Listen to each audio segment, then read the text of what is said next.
हो सकता है अंजना ओम कश्यप के पति भी इन्हीं किसी इंस्टीट्यूट से निकले हो, ये जानकारी शायद नहीं हो, क्योंकि वो भी आईपीएस अधिकारी है। तो जिसके घर में इस तरह की चीजें हो और वो ऐसे सवाल उठाएं, ये बड़ा हास्यास्पद होता है। अब मीठा मीठा गप और कड़वा कड़वा थू थू आप कुछ भी कहें, आप 2 कौड़ी कहें, आप 2 पैसे कहें, आप फर्जी कहें, आप किसी को कुछ भी कह सकते हैं, लेकिन अगर आपको कुछ कोई कहेगा तो फिर आपके पास संस्थाएं हैं। जैसे सरकार के पास संस्थाएं हैं, तोता मैना, इनके पास भी संस्थाएं हैं। नमस्कार दोस्तों, कैसे हैं आप लोग। उम्मीद है आप सभी अच्छे होंगे।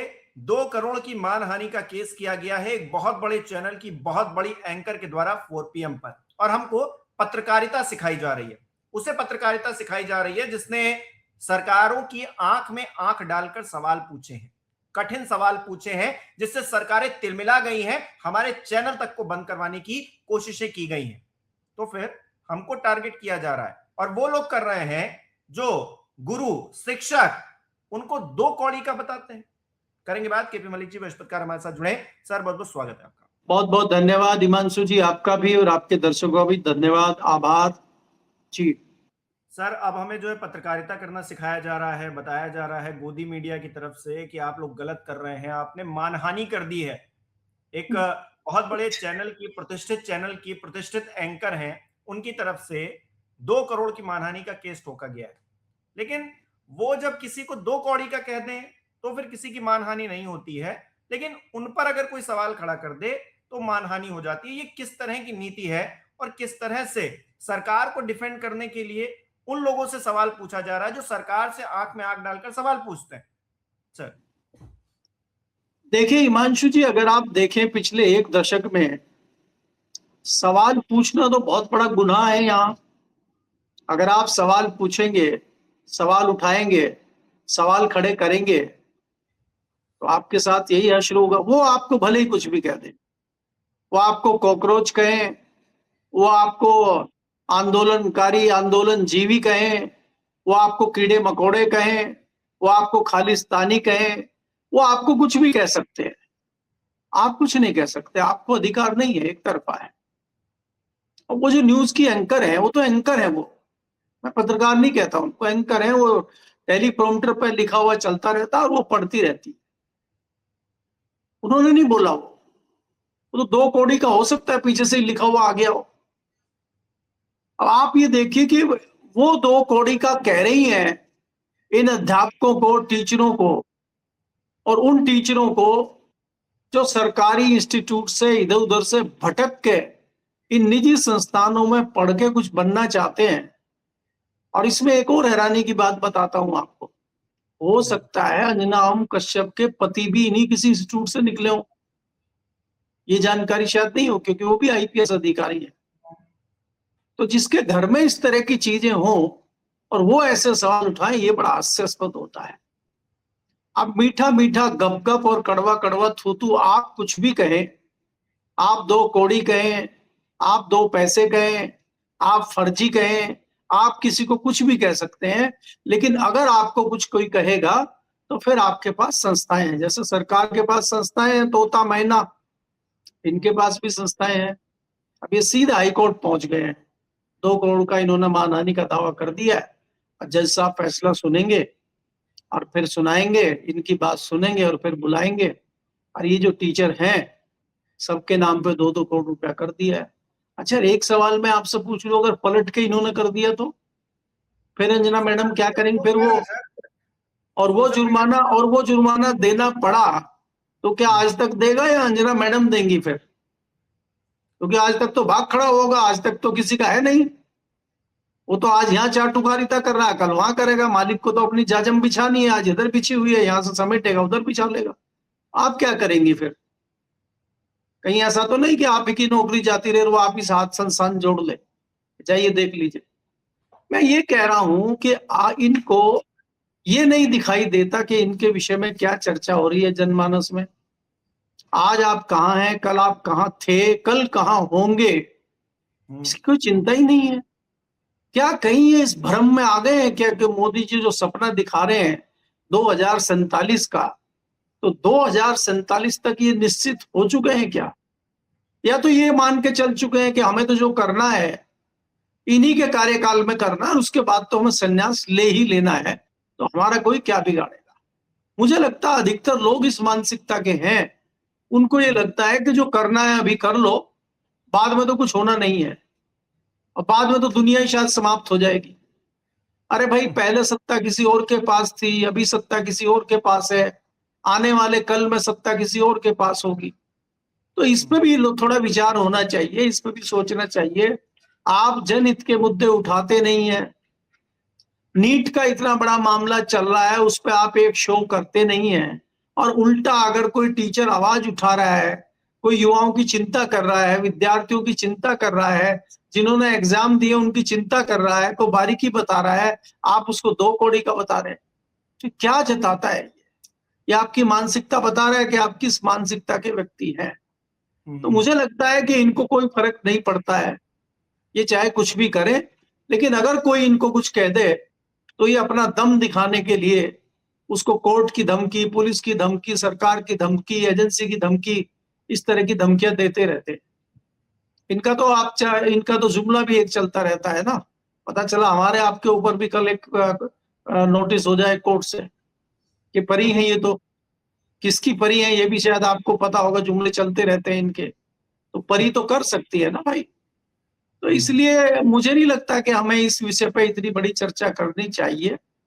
मुझे नहीं लगता कि अगर कोई अच्छे जज होंगे और किसी अच्छे जज के सामने मामला जाएगा और ये टिक पाएगा, क्योंकि बहुत ही बेहुदा मुझे लगता है मांग है इस तरह की, कि कोई निजी टिप्पणी किसी के ऊपर किसी ने की नहीं है, उन्होंने तो आपके जवाब में बातें कही हैं और उसमें कोई झूठ नहीं है।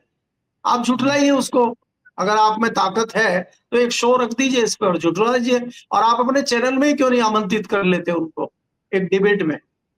आप अपने जवाब दीजिए, वो अपने जवाब देंगे, आप बताइए, आप वहां कहिए फिर उनको कि आप तो 2 कौड़ी के टीचर हैं, आपने ये घटनाएं की हैं, उनका पूरा चिट्ठा निकाल कर रख दीजिए आप। भाई अगर आप ये बात उनको कह रहे हैं कि वो 2 कौड़ी के टीचर हैं, तो उसको 2 कौड़ी के टीचर को आप बताइए ना किस तरह से 2 कौड़ी के हैं, वो तथ्य रखिए ना आप, और घोषित करिए उनको, और उनकी परतें खोल दीजिए देश के सामने। आपका चैनल तो दिखता है, वो क्यों नहीं कर रही है आप? कोर्ट का सहारा क्यों ले रही है? कोर्ट खाली इसी काम के लिए बैठा है क्या? कोर्ट में तो बहुत सारे केस पेंडिंग पड़े हैं जरूरी, देश हित के, लोगों के हित के। कई परिवार जेल में है, उनको बाहर आना है, कई निर्दोष जेल में है, उस पर तो फैसला कोर्ट कर नहीं पा रही है। वो फाइल तो 15 साल 20 साल कोर्ट में पड़ी हुई है, आपके फैसले पर तत्काल सुनवाई होनी चाहिए।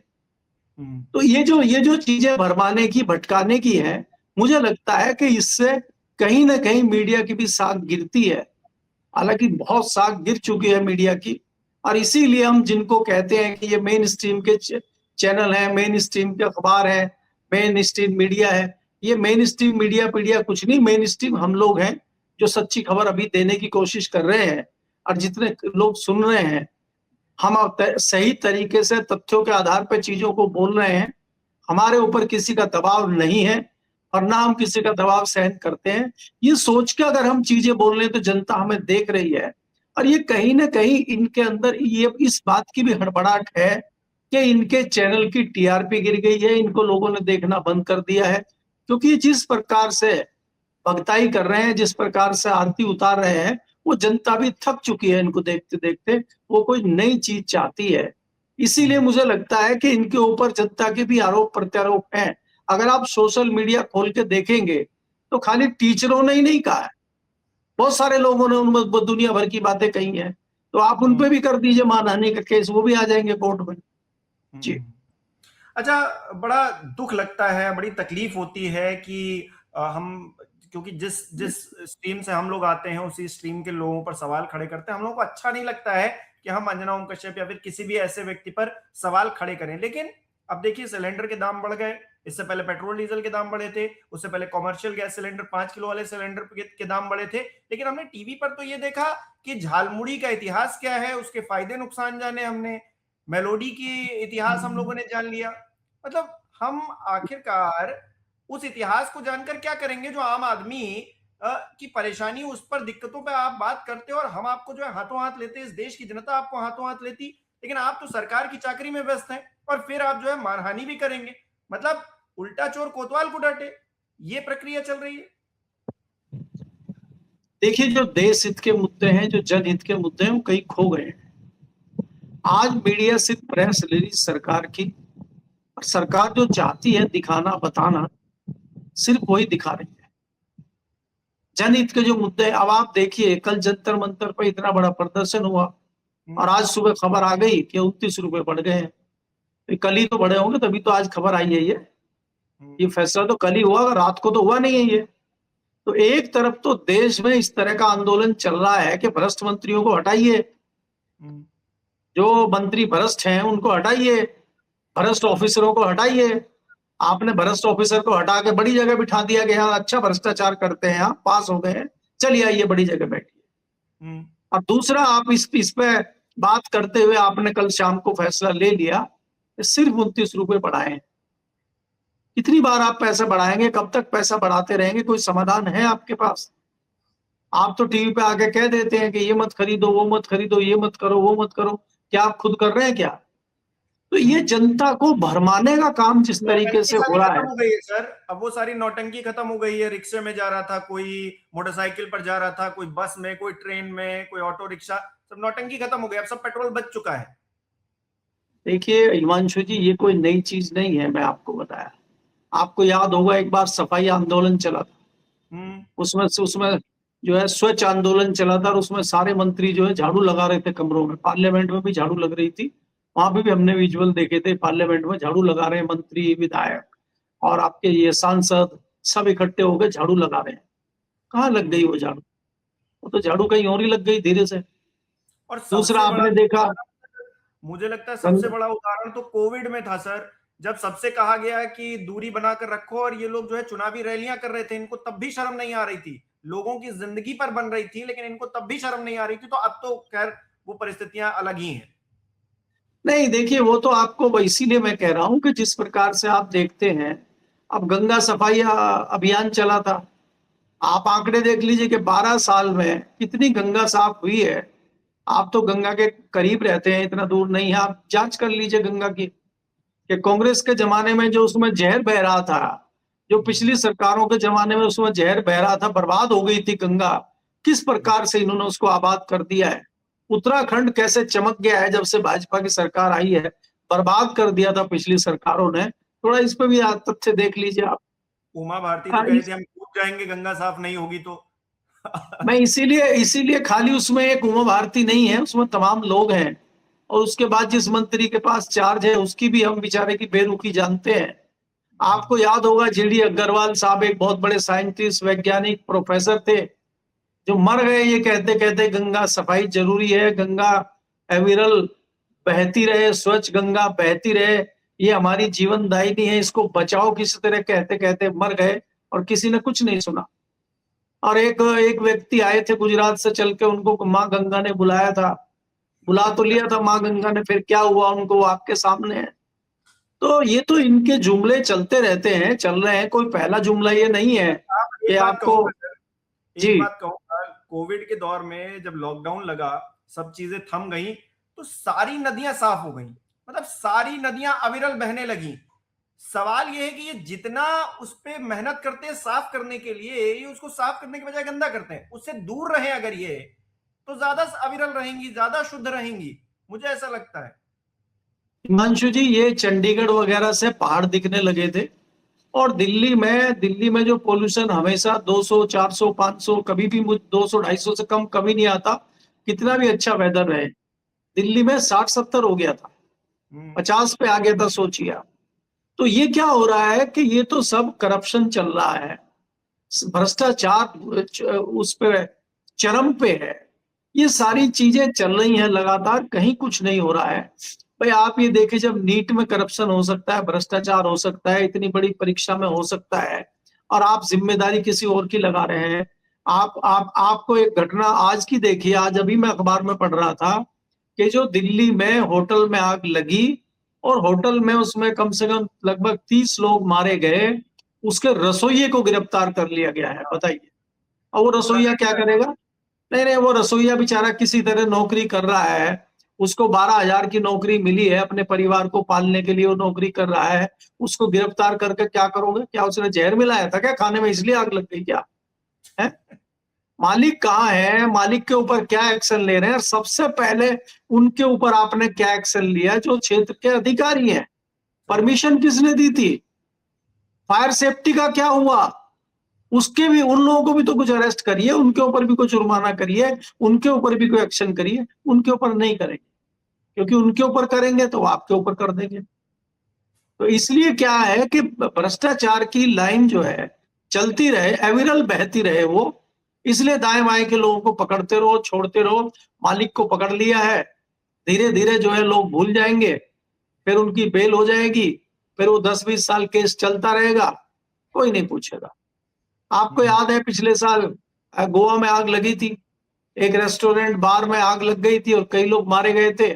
2 भाई थे दिल्ली के, उन्हीं का वो बार था, वो थोड़ा भागे हो गए, इधर अरेस्ट हो गए, बेल हो गई। अब वो कहाँ है, क्या चल रहे, किसको क्या पता। तो यहाँ तो ऐसे ही चलता रहता है, ये सरकार भी जानती है। देखिए दौड़ा रही है युवाओं को, कॉकरोच दौड़ रहे हैं इधर से उधर। कॉकरोच कल दौड़े और 3 बजे कॉकरोच के जो सरदार थे वो गायब हो गए। वो कह रहे हैं हम अगले शनिवार को फिर देखेंगे। तो ये जो चल रहा है ये समझ में नहीं आ रहा है, और सरकार एंजॉय कर रही है। तो इसलिए यहाँ पे क्या परिस्थितियां बन रही हैं, क्या अंजनाओं कश्यप जी कर रही हैं, क्या बाकी लोग कर रहे हैं, ये सब आपके सामने है, और ये इसी प्रकार से चलता रहेगा। तो मुझे नहीं लगता कि मामला कुछ इसमें सुधार होगा, क्योंकि देखिए आपकी मानसिकता समाप्त हो चुकी है, आपके अंदर नैतिकता, सिद्धांतवाद, ये सब किससे कहानियों की बात हो चली है। अब जमीन पे, ग्राउंड पे आपको कुछ नहीं दिखाई देगा। आप देखिए भारतीय जनता पार्टी की अगली रणनीति है कि उत्तर प्रदेश में चुनाव कैसे जीता जाए, पंजाब को कैसे हथियाया जाए, हमारी सरकार कैसे बनी रहे उत्तराखंड में, इस पे विचार करना है। तो भारतीय जनता पार्टी लगातार इसी गुनाभाग में लगी हुई है। बाकी ये जो साइड पर नूरा कुश्ती चल रही है, ये ऐसे ही चलती रहेंगी। कभी जैन जी आएंगे, कभी आंदोलन होगा, कहीं होटल जलेंगे, कहीं आग लगेगी, कहीं कुछ होगा, ये तो चलते रहते हैं, तो नॉर्मल चीजें हैं। एक पुल गिर गया था गुजरात में, आपको याद होगा, कई लोग डूब के मर गए थे। कुछ नहीं हुआ उसमें, थोड़े दिन रोना पीटना हुआ, उसके बाद खत्म। अब क्या हो रहा है किसको क्या पता जी। अरे सर, गुजरात में तो 45 फीट गड्ढे में जाकर लोग पानी पी रहे हैं, और यहाँ देश को विश्वगुरु बनाने की चर्चाएं हो रही हैं। तो अपने आप में किस तरह का मजाक हो रहा है, हमको क्या सिखाया जा रहा है, क्या बताया जा रहा है, और क्या हकीकत है। मतलब गोदी मीडिया इसमें बहुत बड़ी भूमिका निभाता है, और गोदी मीडिया भूमिका अपनी निभा रहा है, और जनता उसको वैसा रिएक्ट भी उस पर कर ही रही है। बहुत बहुत शुक्रिया सर हमारे साथ जुड़ने के लिए, तमाम बातचीत के लिए। हमारे दर्शक किस तरह से देख रहे हैं इस विषय को कमेंट करके जरूर बताएं। इस वीडियो को लाइक करना, शेयर करना मत भूलिएगा। हमारे चैनल को सब्सक्राइब नहीं किया तो वो भी जरूर कीजिएगा। आप हमें सहयोग भी कर सकते हैं ज्वाइन बटन पर क्लिक करके। बहुत बहुत धन्यवाद।